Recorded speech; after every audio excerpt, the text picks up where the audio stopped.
I want to read a passage here from two passages from the Book of Mormon. You talked about how the treasure slipped down. So it's in the book. So it's in the Book of Mormon. I couldn't believe that. So Helaman 13:31, and behold, time cometh that he curseth your riches, that they become slippery, that ye cannot hold them. In the days of your poverty, ye cannot retain them. And then Mormon 1:18, and these Gadianton robbers, which I assume is related to the tribe of Gad or something. No, it's the kind of forerunners of the Masons. Right, because they're the ones with the secret combinations. But the word Gadianton, I think he took from the word Gad, which has to do with Gedud, which is bands of could be bands of robbers. Although I don't know that he had that much Hebrew knowledge, but I don't know.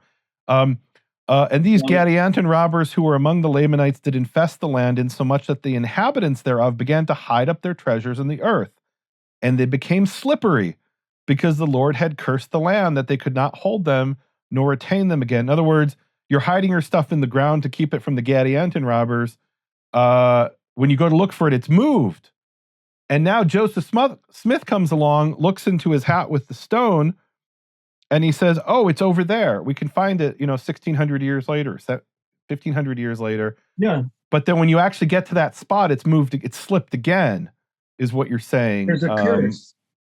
And so how did Michael Quinn, as a believing Mormon, he believed this, right? He believed that there were treasures in the ground that would slip when you would get too close to them, right? I mean, yeah. Well, he believed magic and religion were one and the same thing, basically. And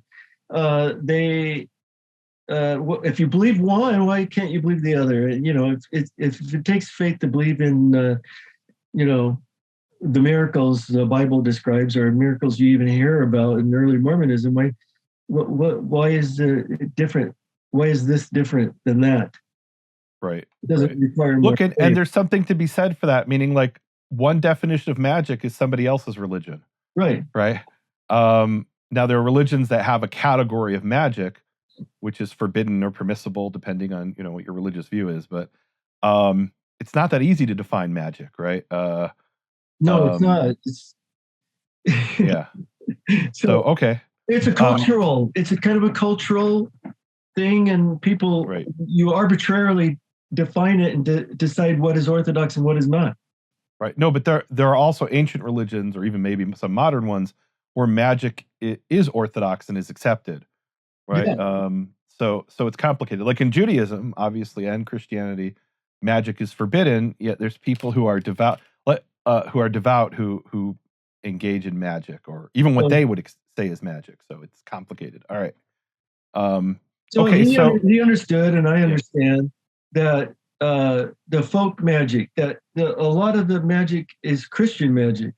The books that these people would be reading are mixing the Kabbalah, with. I know about Kabbalah. That's Jewish. Yeah.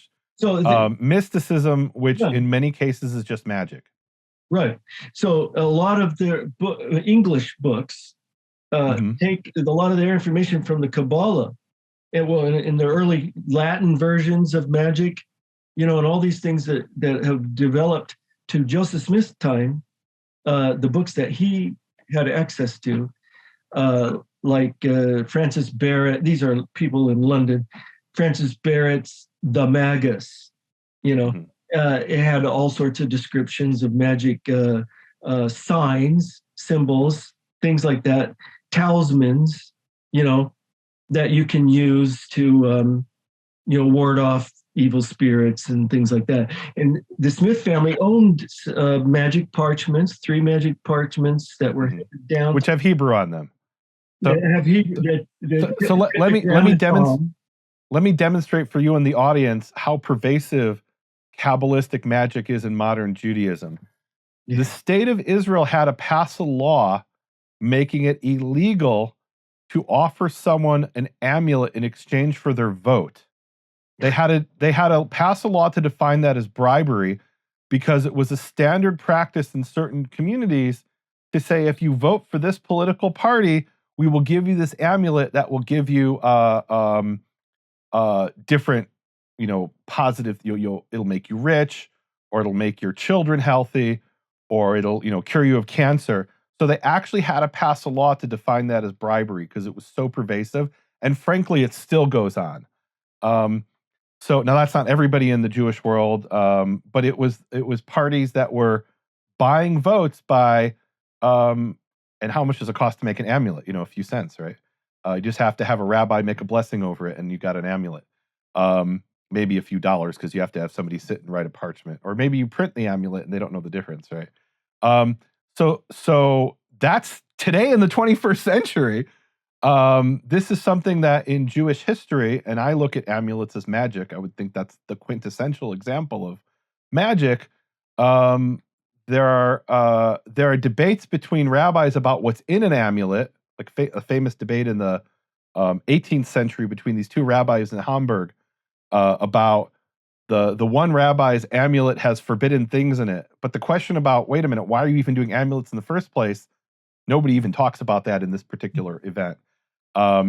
So now translate into the Christian world, the influence of Kabbalah and particularly the amulets is profound. You can go to I was at the Ashmolean Museum in Oxford, and they have all these Hebrew amulets that have nothing to do with Jews. Like the name Jesus is in the amulet, right? It's clearly people whose Hebrew isn't even that good writing the amulets. Yeah.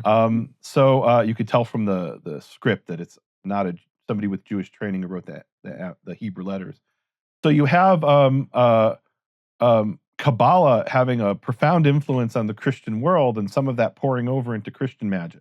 Yeah. So Joseph Smith is growing up in this environment where this stuff is pervasive. But then I'm studying the parchments that were handed down. They're called laymen, but they're like little parchments, and they were kept in a bag and kept around the neck. Yeah. And it would to ward off evil spirits. And one of them is titled "Holiness to the Lord," on three sides of it, and then the Tetragrammaton at the bottom, and then another one, Saint Peter bind them, is the short title that we give it, but it has a longer thing. It's about Peter binding the evil spirits and protecting the magician, and so that he can get the treasure. Okay. Wow. Okay. So when the treasure is located, now they have to get it out of the ground without it slipping away. And so, because treasures are slippery.